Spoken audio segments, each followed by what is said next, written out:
I'm Chase Lordy, and this is my video presentation for German 88 Spring Quarter of 2018. In this presentation, I will be discussing a news article and tie it to the word of the week, Vergangenheitsbewältigung.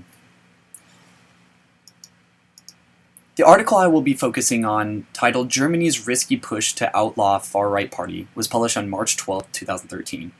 Before discussing the article, I want to provide a background of the NPD and its relationship with Germany.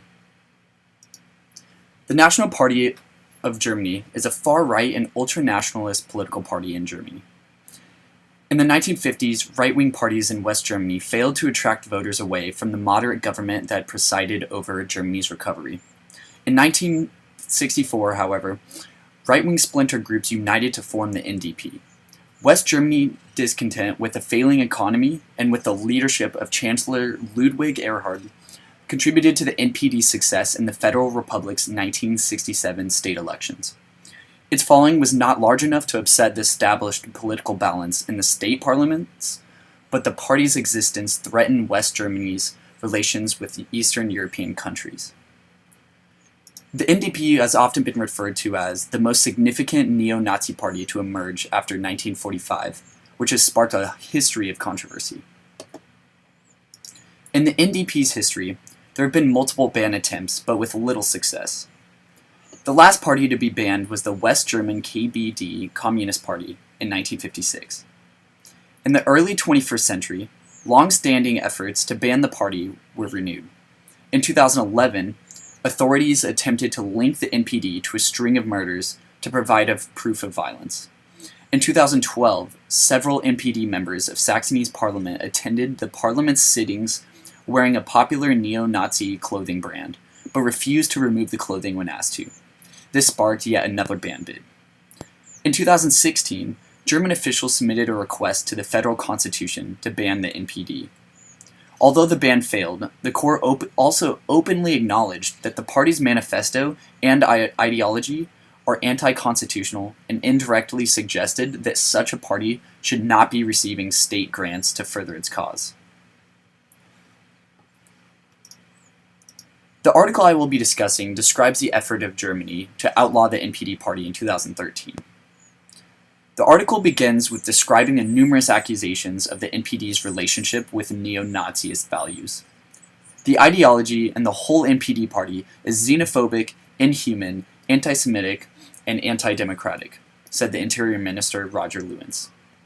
The backers of the ban also claim that the party indirectly glorifies Nazi leaders, including Adolf Hitler and Rudolf Hess, and trivializes Nazi war crimes.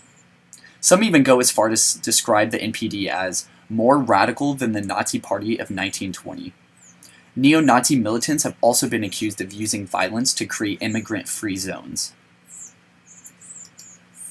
Many politicians remain skeptical that the court will not rule against the NPD and are concerned that if it doesn't, the party would enjoy a repeat of the boost it got in 2003 when the last attempt to shut it down failed. Some are afraid that outlawing the NPD and therefore cutting off public funding will actually not thwart the efforts of the NPD. It has found new ways to reach out to people through the internet. Social networks have enabled groups to organize flash mobs and share far-right music, seen by authorities as a gateway drug for young people into neo-Nazism. The article can also be tied to the word of the week, Vergangenheitsbewältigung. This word means the struggle to overcome the negatives of the past, which describes processes that since the late 20th century have become key in the study of post-1945 German literature, society, and culture. In Germany, and originally, the term refers to the embarrassment about and often remorse for Germans' involvement in the war crimes of the Holocaust and related events during World War II. The repeated ban attempts of NPD are directly connected to this word because it shows the desire to suppress the ideals and opinions of the Nazi era in a postmodern Germany. The NPD specifically calls for the end of the German guilt of World War II that a majority of Germans face, which is in direct opposition to the struggle of overcoming this past. With its weak size of only 5,000 members and 1% of the national vote, these ban attempts shed light on the rest of the country's distress of the party's mere existence.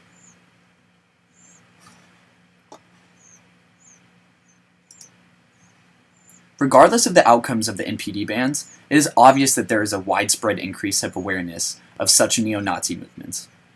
Kahane said initiatives by politicians and anti-racism groups in the Northeast, where the NPD are very strong, were starting to gain traction. She notes that more educated people there are less indifferent than they used to be. They're more active in confronting the far right. There's a great sense among people that they've got to become involved in order to stop Nazis from becoming parents' representatives on school boards, for example. Now, for Germany, this seems like a step in the right direction for overcoming their past. Thank you for a great quarter.